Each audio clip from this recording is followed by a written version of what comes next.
தேவனுடைய நாமம் மகிமைப்படுவதாக. கர்த்தரே நம் மேய்ப்பர். சங்கீதம் 23 அதிகாரம் 1 கர்த்தர் என் மேய்ப்பராய் இருக்கிறார், நான் தாழ்ச்சி அடையேன்.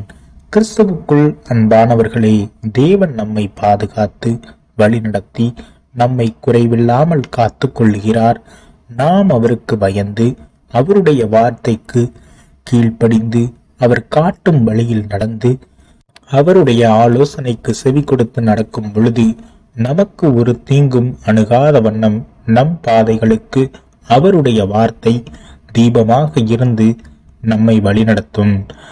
நம்மை அவர் நீர் பாய்ச்சல் உள்ள தோட்டத்தில் ஊன்றப்பட்ட மரம் போல நம்மை காத்து வழிநடத்துவார், பலப்படுத்துவார்.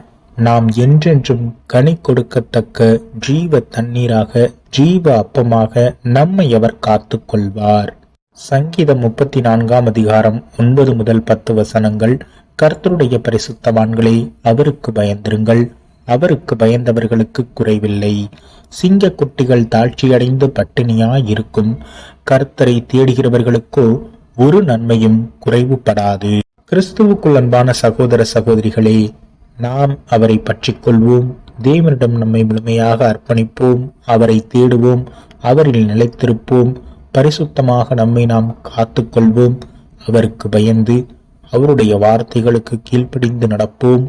அவர் மீது நாம் நம்பிக்கையோடு இருக்கும் பொழுது நம்மை அவர் வற்றாத நீரூற்றை போலவும் வளமிக்க தோட்டத்தைப் போலவும் போஷித்து காத்து வழி நடத்துவார். அவரை நம்பும் நமக்கு ஒரு குறைவும் இல்லை. நாம் தாழ்ச்சி அடைவதில்லை. அவருக்கு பயந்து அவருடைய வார்த்தைக்கு கீழ்ப்படிவோம். அவரை விசுவாசிப்போம். அவரில் அன்பு கூறுவோம். அவர் நம் மெய்ப்பராயிருக்கிறார். கர்த்தரே நம் மெய்ப்பர். ஆமீன்.